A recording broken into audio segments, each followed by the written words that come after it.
Welcome to the Inspired Life. This is your favorite ladybug, Natrice, and I want to share a free write that I wrote earlier today. One, because I think that it's important for you guys to see that you can create anything from experiences in your life and that it really doesn't take that much effort to write. A lot of people have been asking me, how do I come up with stories? Well, I just start with things that are true to my life and I talk about it. Sometimes that is the form of a poem and sometimes it's the form of a short story. So today I'm going to read a short story for you guys, and yes, I'm reading so you can see. I'm not trying to not look at y'all, but I gotta look at the paper, so stay with me and I hope you enjoy. Give me feedback, tell me what you think. Follow me, Natrice.Spicer on Instagram and Facebook, and you can find and follow The Inspired Life as well on Instagram and Facebook, and then visit us on the web, tilforever.org, TIL4EVER.org. Hope to see y'all out there in the world of wellness. When Autumn Falls, a short story. One of the best things about being a California girl is knowing every year sometime after July we can count on less humidity and more days to wear boots. Not the clunky weatherproof kind that they have to wear on the East Coast, but cute ones. You know, apple bottom jeans, boots with the fur, and trees. The trees, they do the most amazing thing where they strip off their old leaves and have branches adorn them with a new coat of another color. I remember a few years back on almost a typical December Bay Area day. It was mildly cold compared to Mississippi or New York, but I still had on one of my cute scarves, a bohemian sweater, and of course my bear paws, because you know, we Bay girls are super posh, but not like all of us can afford those overpriced Uggs that the Valley chicks wear. So I had on my bear paws. Anyway, I saw a lady sitting outside the doctor's office in her car, watching leaves fall and blow away with the wind. For some strange reason, she just started speaking to me. I didn't realize she'd see me until she began uttering some small broken sentences. It's peaceful. They just float and wander off, the lady stated. I waited for more details, but she sat there in her car as I was paralyzed by her demeanor. I didn't speak, and I didn't move on. I just kept still. She eventually continued. The leaves, they fall every winter, but it's, you know, different. This time, it's just different. Like for me, how I come here every year, but this time it's different. I remained quiet, waiting for the rest of her thoughts to spill out. I could tell she needed to say something, but I wasn't sure what. Am I bothering you? I'm sorry, she interjected. No, I'm fine. You go ahead, I'm listening, I reassured. And so she jumped right back into her own thoughts and explained, well, I'm just sitting here watching these leaves fall because I don't want to stay in that god-awful hospital. I hate hospitals. But I also don't want to drive off. You know, I could feel it in my bones. Something's leaving me. Just like them leaves falling off the trees. Except mine ain't leaving, it's being stripped away. I could feel it down in my spirit, like something's being yanked right out of me. Girl, she exclaimed in a loud, obnoxious laugh, pushed out from deep in her gut. I chuckled politely, unsure if her sanity was unraveling or if her story had some sort of wisdom to it. The conversion of her tone from sharp and urban to soft and almost nurturing transported my attention away from my own thoughts and back to our little chat. She then continued, you know what though? I don't know what the hell is going on, but I'ma just let it go.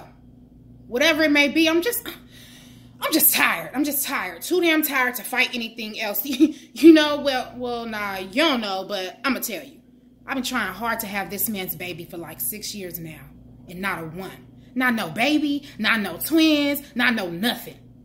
And he already got one, so, you know, I know all his junk working. They've been saying, keep trying, keep trying, keep trying.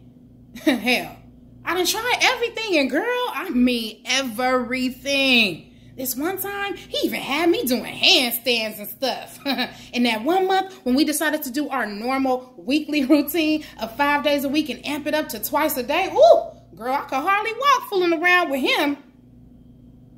She pauses just long enough to let the silence become uncomfortable, and then continues as her nostalgic smile fades. But damn, these damn doctors up in here at Kaiser, 6 years back and forth, all them nights, all these stupid copays, and all these doctors. Could nobody figure out the thing inside of me wasn't no cyst? What the hell is an intubation any damn way? And why come they ain't know this all that time? How they didn't know that this supposed to be cyst was filled with some kind of mass full of baby parts and infections, huh? Tell me that. I've been wondering why God ain't hear my prayers. Shh. Maybe he did, and I just wasn't listening. But I'm glad I finally trusted my own intuition enough to get a second opinion. Now they done took my left tube out. Ain't gonna tell me my chances is 30%? The hell is 30% gonna do? Now I'm supposed to just walk around being less of a woman? I'm supposed to just say okay and get over it, I guess. Hell, I guess the other 70% is enough to be cute while I'm trying to explain to my dude that I ain't no woman no more. I know if it was me, I'd be gone. Hell, I don't even want me right now. This is crazy. And the doctor gonna say my follow-up appointment went well today and everything just dissolved fine. Well, it ain't all healed in my book. I feel broken. I feel pissed off.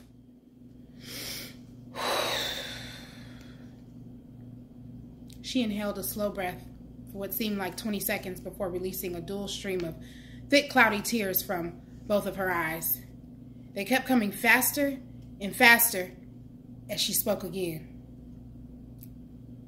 I'm hurt. More than anything, I'm hurt. You know, I killed my baby at 17.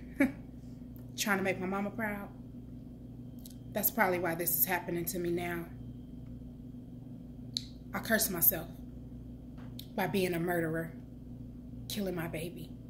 Then to top it off, I done had 5 miscarriages, 4 from my abusive ex, scumbag nigga, and 1 from my dude at home.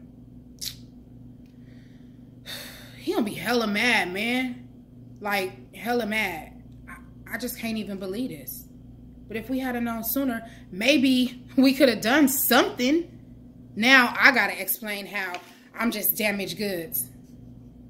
I thought this crap only happened to white women. That's what I get. That's just what I get for being such a valley girl. Like when I was little. Got too much of them and not enough project in me, I guess. Because all the chicks from the hood get pregnant just from kissing. Now look at me. This is crazy. And to top it off, little mama, she looked me directly in my face. I can tell this ain't even the last of my losses. So much done fell away from me this year. I just know I'm headed for greater days. I just know happiness is coming soon. I can tell. The life I always wanted to live is on the way. I felt like we was headed there before I went to this checkup appointment today. Now I don't know. I just feel like it's finna get worse before it gets better. But it's whatever. Nobody don't care. I don't want to keep you though, you know, with my problems and all. So whatever's gonna happen, it's gonna happen. He and I, we'll just get through it together. We've been through everything else together. Me and him, we just gonna get through it together. But you know what? You know what? You just make sure you take care of yourself. You hear me? Her voice rose 3 octaves. Take care of yourself. You owe you. Nobody else. But you owe you. I nodded in agreement and understanding. Well, you take care too, Ladybug, I said as I began to allow her silence to take over our little chat. She never said goodbye. As I partially drifted off and kind of stayed still paralyzed by her story, I could hear her wailing over the steering wheel of her car. I tuned in. She was saying, whatever it is, just take it out. Whatever it is, just take it out. I'm tired. This is too much, Lord. Just take it away. I don't even care. I don't even care no more. It's been years of me trying to get it together and I can't. It's been years and I've been wanting a good life all my life and I just can't. I'm tired of this. It's always a struggle. It's always some problems. I'm just tired of this. I think I finally get it right. I start praying. I start going to church. I start doing what I'm supposed to do. And then it's always something. Just take it away. Whatever else you gonna do, just do it now because I can't take this no more. If it's not gonna be good, I just don't even want to be here because I had enough. I can't take it, Lord. She screamed so loudly it shook my whole being. And with that, I had to move on. But I never forgot that lady, though. That day stuck in my head like a post note on my memory. She pops up occasionally, almost like an old proverb or something. Every time I slip up just a little on doing my best, at being my best, I hear her tell me, you owe you. You owe you. Still puts a lump in my throat, even to this day. I guess because at the time I kind of knew what was coming. I knew the feeling I felt that day meant I was not only being told about my future as a mom, but that my stepdaughter and the love of my life were both being stolen away from me. The woman I was couldn't accept any of it, but she knew. I think the better part of me has always known that there would be hell to pay for who I would become, ultimately, as an adult. 3 years later, and I still feel like I've known my whole life how things would play out. I just had to get on board with the plan. Some days I ask God if I could have avoided all the twists and turns it took for me to get here, but mostly I just hope that woman knows. Hope she knows I listened to everything she told me. And I'm making it count now going forward. Every year, between October and February, I feel like her energy is with me. I have these weird phases of self-improvement and massive growth. It's always like this intense feeling during this time of year. No matter how business is going, I make a point to watch for the seasons of change. I go sit in my car sometimes, and I stare at the leaves as autumn falls, thinking about the lady I left behind that day. I hope she knows. I hope she knows that I remember every bit of her story, and I'll never forget. No matter where I go in life, I'll never forget her. Not ever. I hope you guys enjoyed the read. Give me feedback. Be well. Give me comments. Ask questions. I'm actually going to make this a part of my book coming out in 2019 called War Wounds. I've been going back and forth about how I wanted to incorporate certain parts of my life, and so I'm going to incorporate the part about having a female procedure done and going through some fertility issues into my book. I'm going to talk about it because I think it's important, and I can't be the only one who's gone through stuff like this. So y'all be well. Keep an eye out for the story. Give me feedback. See you out there in the world of wellness. Peace.